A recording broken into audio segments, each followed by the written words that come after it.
Well, hi everyone. Thanks for joining us here on Facebook Live. We have another exciting episode of Ramblings Live, and this is my first episode of 2022. So, hello everyone. Nice to see you all. Hope you had a wonderful holiday.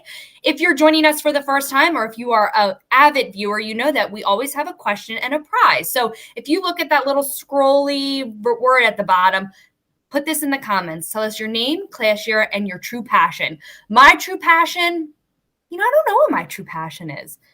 To do some soul searching. But anyway, if you put your true passion in the comments, you could actually be entered in for a chance to win a surprise prize. It's what we're calling a surprise. See what we did there? So make sure you add your comments, and in the next 24 hours, you can be chosen to win that prize. Now, if one of your resolutions for 2022 is to read more books, I have the book for you, written by none other than a Westchester graduate themselves. So if you're looking at your Goodreads app and you want to add some books, I probably have one that you can actually get at the end of this month. So I'm going to welcome in Brian Zepka. He graduated back in 2013, and he's going to tell us all about how he has a desk job by day, but is actually a writer by night. Is that right? Yep, that's right. Yeah, I try to write whenever I have free time. Good for you. I'm trying not to write. I'm trying to get as far away from writing as possible. How are you, Brian? I'm good. Thank you so much for having me. I'm excited about this. Thanks for joining us. It's a big month. How are you feeling? Good. I'm anxious and excited, and I'm ready for the book to be out in the world. It's been a long anticipation. Okay. Well, I'm excited to hear more about that. But before we get to the point of why we're talking to you today, I want to learn more about your time as a Westchester alumni. So just first, I like to do my little orientation styled opening questions. Where are you from? What did you major in? And where did you live on campus during your junior year?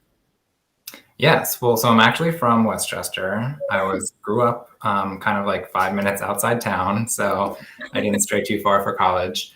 My major was biology. Oh, wow. And then I lived just junior year, you want? Yeah, I was junior and freshman year. Let's go that route. All right. Freshman year, I lived in Wayne Hall on the 9th floor. We called it the penthouse. And then sophomore year, I lived in Allegheny. And then junior year, I moved off campus. Oh, cool. That's very nice. Apartment on High Street, yeah. Perfect. Awesome. Wow. Haven't heard the Wayne penthouse title yet. Every time we get nicknames for the dorms, that's the first one. I like that. Awesome. And then, so you were a biology major. So you said you're from Westchester. What made you decide this campus and biology? What was your initial start? Well, to be honest, I had a good network at Westchester. And so I had a lot of great friends. And then I just liked the general concentration in the biology department because I kind of didn't know necessarily what I wanted to do with it, but I liked how I could kind of pick my electives and kind of make it my own biology major. Wow. So I know nothing about biology. I stayed far away from writing and science. So when you say kind of make it your own, how did you do that per se during your time at Westchester? Yeah. So I just I chose biology because I liked it. And then originally I was thinking about doing something clinical, as a career, maybe a physician assistant. I thought about going to med school, but I wasn't totally sure. And then throughout Westchester, I volunteered at a couple of hospitals, the Chester County Hospital and the DuPont Hospital in Wilmington. Oh. And then I kind of figured out from those experiences that maybe the hospital environment isn't kind of where I want to be. And then, so I was figuring out what I wanted to do post-grad, but then kind of at the same time, I took an epidemiology course as an elective, which is public health. And then I took an ecology course and an environmental health class as part of my gen eds and my electives. Mm-hmm. And then that's kind of what steered me into the public health realm, which is where I'm working now. So rather than med school, I went and got my master's in public health. Wow. Okay. So that was going to bring me to, what are you doing now? Where are you at day to day? What's your life look like? Yeah. So I work at a company called Public Health Management Corporation. It's in Philadelphia downtown, and I'm in their research department. So I'm the director of their kind of tobacco control and evaluation research projects. And so, yeah, we're just a nonprofit, and we kind of work as consultants with governments, other nonprofits, schools, hospitals, insurance companies, and kind of evaluate their programs or do research on different health topics that they're looking into. It's so crazy. I never knew public health was even a thing back in college. Yep, neither.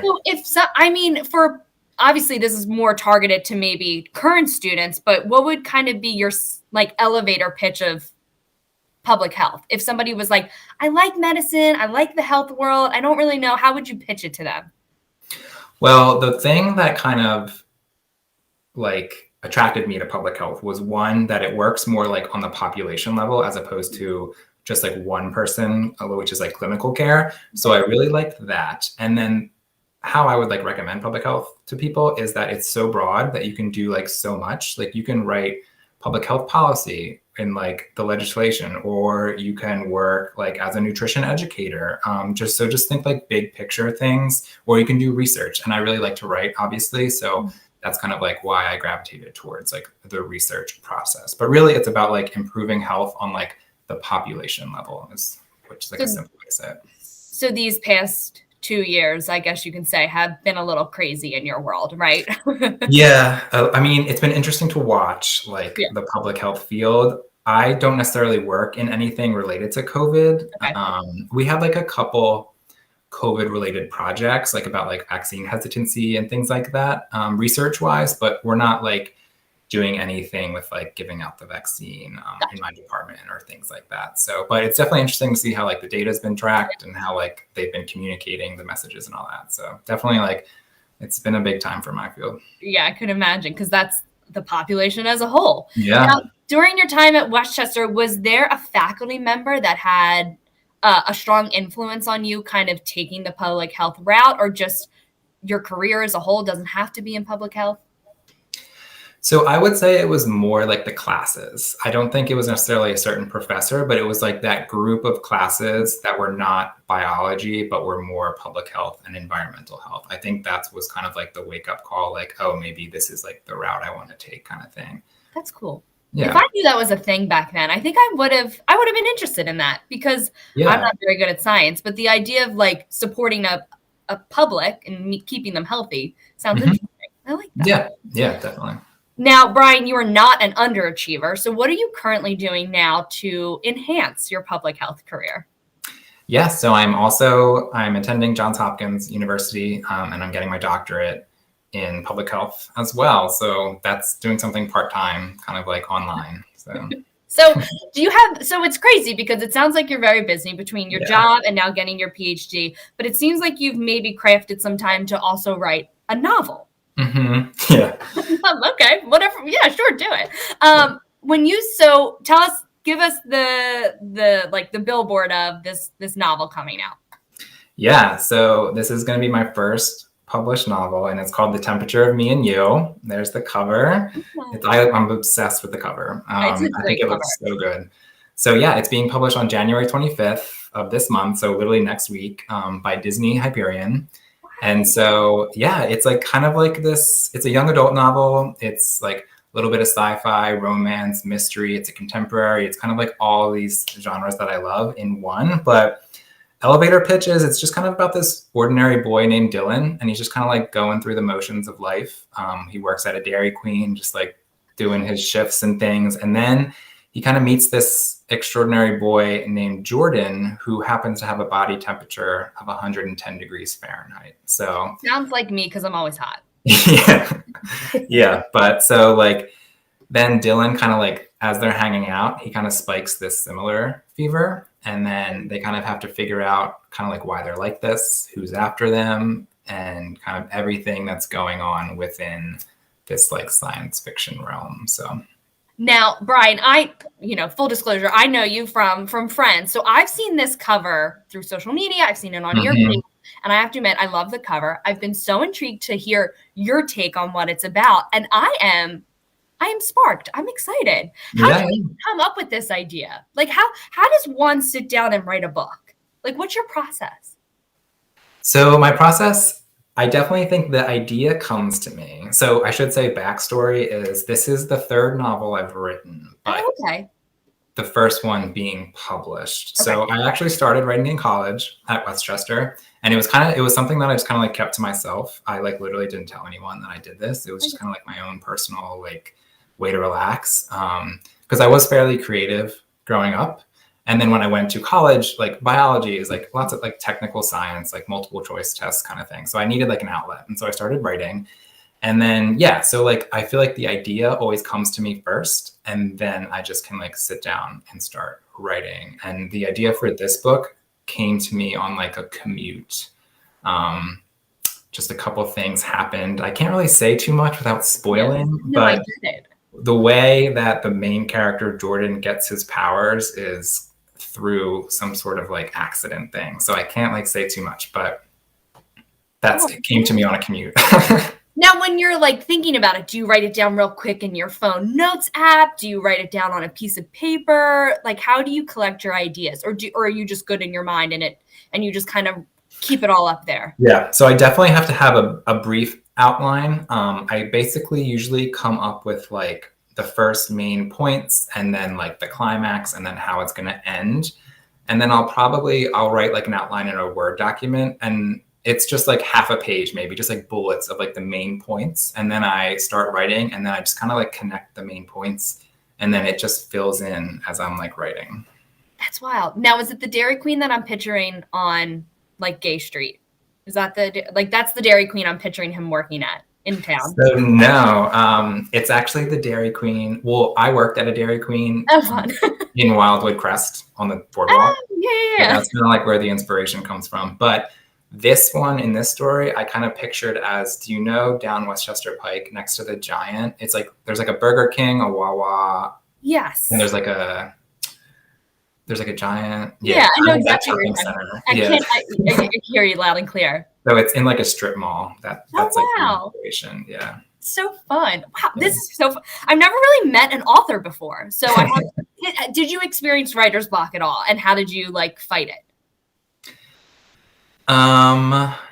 With this one, this is actually the easiest book I think I've ever written, and which I think kind of speaks to why maybe it's my first one being published. Maybe because I just love the character and I loved the idea so much that it really just flowed. I will say though, and that was just for the first draft, but once I got a publisher and stuff, they kind of send you like this 10-page edit letter with like things that need to be changed or improved kind of thing. And so I would say with that process, I definitely had some writer's block. Like, how am I going to change this? Like, this is the way it is. I don't want to change it. But yeah, so I definitely had to like sit down and kind of like think strategically how I was going to change it. Now, the other two that you wrote.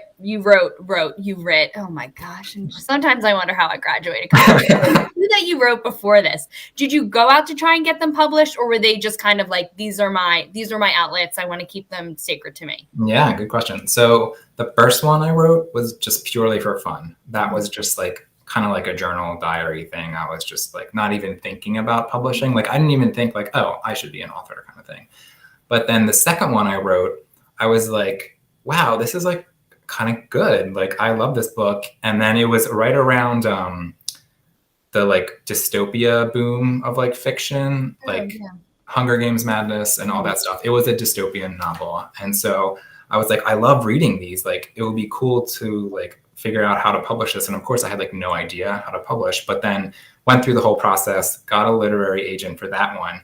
We tried to sell it to publishers and stuff, but it never sold. It never got picked up, which happens like frequently for people. And then that agent switched agencies, and then she like kind of like dropped some of her clients in the process, and I was one of them. And then I wrote this book, and then I got another agent, and then she sold this book to Disney. So it's been a long process. Yeah.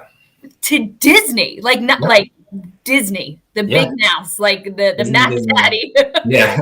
So kind of talk me through, how do you get an agent? Like, how do you get a literary agent? Like, I don't even know where to start, even if I thought my book was good. Yeah. So if you want to be like traditionally published, I would say like most times need an agent. I think there's like other routes to do so, but and you can obviously self-publish and things, but to like publishers only accept manuscripts usually from like agents. Like a writer, I couldn't just like send my manuscript to like Random House or something like that, or like HarperCollins. So essentially literary agencies have like websites that you can go and just kind of like search, and they have like a list of their agents and what they represent, like fiction, nonfiction, young adult novels, picture books, things. And then they'll kind of have an email that you can pitch your novel to.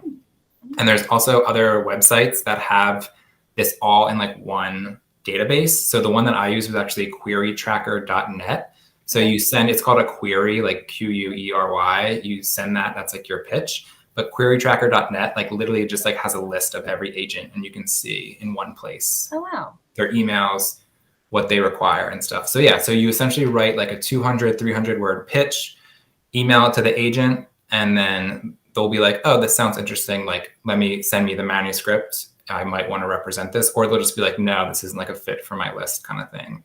And then you just like kind of keep pitching to agents until one of them wants to represent you. So that's crazy. Yeah.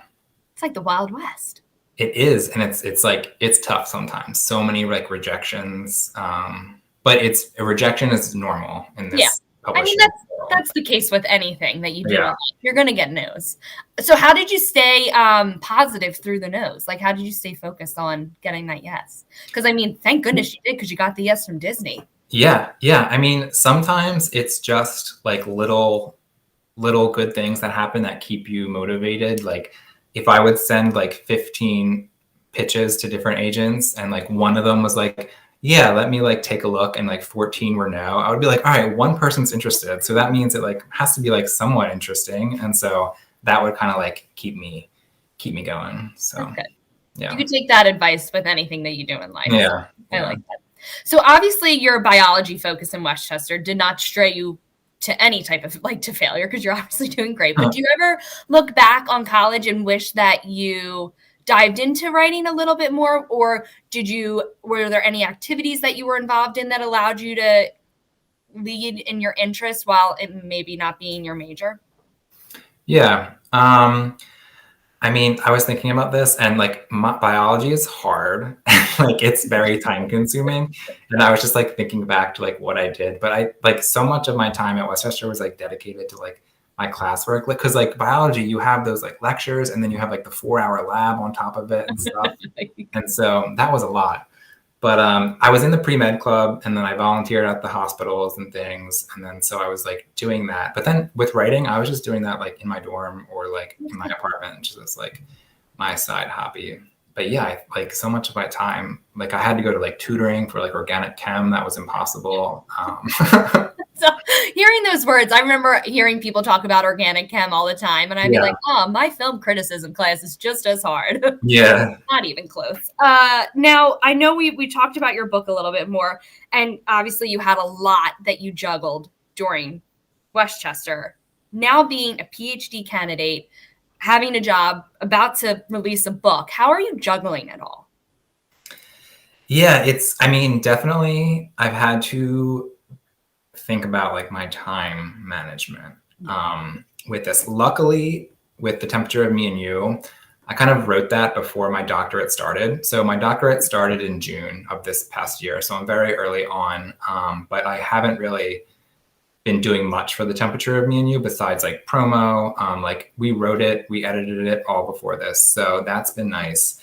But yeah, I mean, my doctorate, I just take like one class a term, and it's pretty manageable. And then I try to write like additional books and things on the weekends, or just kind of like whenever I have time. I write good in like, or write well in like big binges. Yeah, I'm not a writer.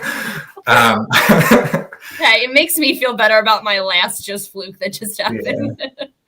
I write well, like in these like big binges. So if I dedicate like a whole Saturday to just like writing, then that will be like productive. I can't really wake up in the morning and like write for an hour and then call it a day, or I can't like sit down at like 7 p.m. and write until 8. It's just like not productive for me. Okay, because I was going to ask, are you a morning person or a night person? But you're just like a whole day dedication person. Mm-hmm. That's not bad. Yeah. Now, do you think you'll write well, I don't want to give anything away, but do you think you'll write a sequel for the novel?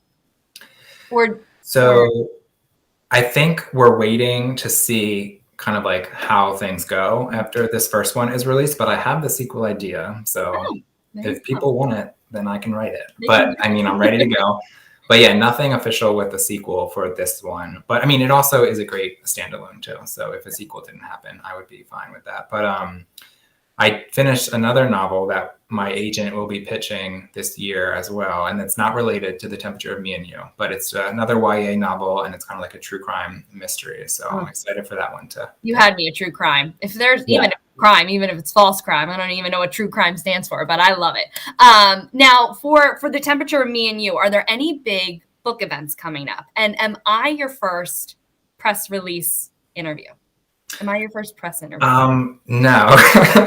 I did an interview last week with the NPR in Lehigh Valley. Oh, wow. In Lehigh Valley, yeah. That's awesome. I'm doing a book tour next week, so I'm super excited for that. So yeah, so on Tuesday the 25th, I'll be in New York. I have a live virtual event with Books of Wonder, and then so that's at 6. And I mean, I was kind of bummed that they're not in person, all of them, but the virtual is cool because like anyone can come. So if you're like all over the world or in the country somewhere, you can register online. Like everything's on my website. So yeah, so I have an event on the 25th, and then I have an event on the 26th at Haverford, in Haverford at Children's Book World. And then on the 27th, I have a virtual event with a bookstore in Seattle.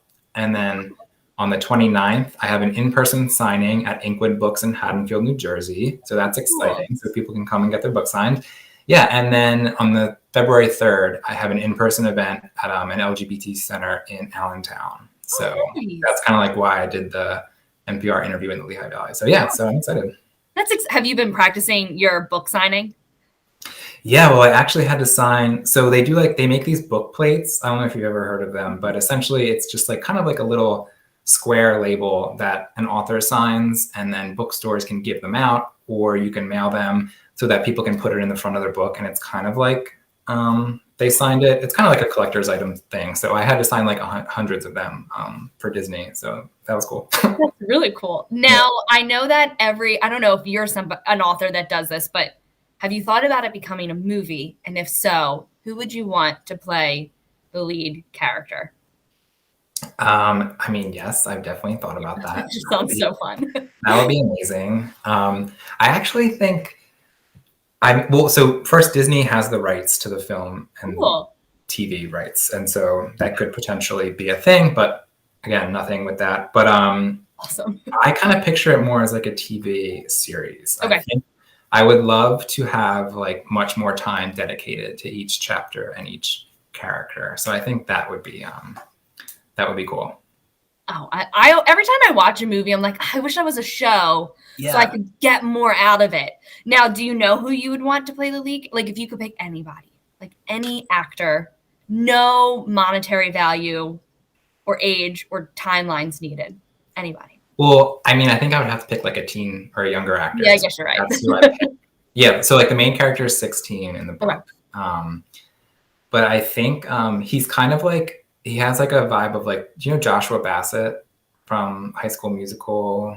Oh, the He's series. Also on Disney. Yeah, High School Musical. No, I bet if I saw him, I could pick him out. Yeah, so the main character kind of has like that like appearance almost. Okay. So that would be cool. And then, yeah, I don't know. I would be honestly happy with anyone, really. I'm probably going to call you because my goal in life is to be a background actor. I just want to be an extra. Like, that's it. And then I can die happy. So I'll probably I was an extra once in House of Cards, and it was so cool. Yeah. That's so fun. You like learn so much about like filming. Yes. And it was actually crazy because I was on set for like an entire day, and we filmed this one scene over and over and over again. And it was maybe in the show for like 20 seconds. What season is it? Do you remember what season? No, I don't remember. Well, if you're binge watching House of Cards, keep an eye out for it. Well, we're going to take one quick commercial break, and then we'll get right back to learning all about Brian and his book. All right, well, Westchester, the Monumentum is building at Westchester University celebrates its 150th anniversary and the announcement of our $65 million comprehensive campaign, 150 Forward. So if you're interested in learning more, please visit www.wcufoundation.org/150 Forward for your opportunity to make an impact. Look at Westchester go. Ooh. Just doing big things. What was your favorite memory as a Westchester student? I think kind of like what I was saying earlier, I had a lot of great friends at Westchester. And I mean, obviously like everything, all my great memories are like related with them. But I think this is random, but I was a freshman in 2010, spring semester 2010, and there was like two huge blizzards back to back that year. And Westchester's campus was closed for like 2 weeks straight. And it was just, we just had so much fun, like playing football in the snow, like sledding. I remember walking around like Walnut Street, High Street, and like the mountains of snow. Like the streets were completely covered. It was just like so much fun. So that's like one of my like random fond memories. I agree. My senior year is the year that we got like the 24 inches in 1 hour. And just cars, it was wild. So I do remember. That's fun. Yeah. Oh, also, one of my other favorite ones, I think, is like after graduation, the night after graduation when everyone was just like out in town and like happy and celebrating. That was like definitely a good memory. Now, when you were in town, where was your go-to stop? Like when you went out, where would you eat? Where was your favorite place? If you could go eat somewhere right now, where would you go? If I go eat somewhere right now, I love Opa and the Mediterranean. Do you know those? Yeah. Those are so good. That's a good spot. Yeah. Awesome. Now, I know I always love sharing how wonderful Westchester is, but what makes you proud to be an alumni of Westchester? Yeah, this is great. I think I love Westchester. I mean, I'm from Westchester, and I would, when I was in college, I would kind of be like, oh, maybe I should have like went further kind of thing. But I love like being from like my hometown and like kind of like born and raised. And I love just like that hometown atmosphere that Westchester has. And then whenever I kind of say, oh, I went to Westchester, literally everyone from through my career and like all the positions, everyone's like, oh, we love Westchester, or oh, so-and-so goes there and she loves it, or like Westchester's so cute. It's just like, I feel like everyone just has like great, happy thoughts about Westchester, which I love. So, I mean, I'm biased, but I just think it's the best college in the world. Like, I don't know why anybody would want to go anywhere else. Yeah, it's great. So do you remember your time getting dinner at Lawrence? Were you a Skype eater? I mean, not Skype. Were you a Sykes eater? I was like getting to like the memories of those like little things you even think would be memorable. Me and my friends, we definitely frequented Sykes more, I think, than Lawrence. Yeah. Have you been back since they redid it all? No. You have to go. Sykes is like completely different now. Really? It's like, I mean, it's always been beautiful, but it is beautiful. They have like a little terrace outside. Oh, the food is laid out differenely. It's really nice. That's nice. Yeah, I drove past the new like business building, and that looks very nice. Oh, that business building's beautiful. They really are blowing it up. You gotta love Westchester. Yeah. Now, for current students and recently new graduate students, we just had the December class graduate. What would be your number one piece of advice for them? For recent graduates? Or for recent graduates. For recent graduates, actually, I have one piece of advice for I feel like new students, recent grads. I think it's it's okay to not have your career figured out. I know that's kind of cliche and stuff, but it's just something that as I've gotten older, I've reflected on a lot. And for students at Westchester who are freshmen, I think it's fine if you're undecided. You don't have to rush to pick a major and go into all the details. So I think spending a year undecided is great time to reflect. And then with recent graduates, I think just exploring different career options. You don't have to be stuck with what you did in undergrad if you change your mind. I think our degrees are much more versatile than we think. And so I think there's just so much to explore with especially now, there's so many different opportunities with remote work and all kinds of stuff. So I think just don't stress if it's you don't love what you do immediately. You can always explore different things. I mean, let's talk to freshman version Brian. Did freshman Brian think that he'd be getting his PhD and No, not at all. So, I mean, that's great advice. It's so true. And you're 18. You're so young. You never so young. Yeah. Even when you graduate, you can change it up. You can spice it. And you're even picking it when you're 17 in high school. So a lot of stress put on kids. Yeah. Well, Brian, it was so great having you in today. I'm so excited for your release. I'm going to get my hands on a book. Please. And this is your website, right? Just www.brianzepka.com? Yep. Yeah, you can. There's pre-order buttons there, or you can just go on Amazon or Target, wherever it's there. So you can pre-order now, and if you pre-order, it should arrive next week, or you can just go out next week and buy it. So perfect. Yeah. I need a new book. My goal for 2022 was to read more. So this is great because I'm already behind. A month in, haven't I mean, it's like it's a quick, simple, fun read. It's supposed to be. So Are your hopefully. chapters long or short? They actually are kind of all different, but I would say shorter than longer. Yeah. Oh, perfect. I don't know why, but like I read quicker through shorter chapters. Yeah. Yeah. It's like binge watching TV. I'd rather just read a bunch of chapters together. Yeah. And like turning the page, it like feels good mentally. Yeah. Oh, well, Brian, best of luck. I think Thank you are you. destined for success. We'll have you next time when you release your third book. Yeah, and don't please. forget us when you do your press tour for Kelly and Ryan on the live show. I'll have a go on, Brian. And don't forget, if you're watching, to put your name, class year, and true passion in the comments section, and you might win a fun little surprise. Well, have a great week, everybody. Thanks for tuning in, and happy, what's today? Today's Tuesday. Happy Tuesday. Bye, everyone.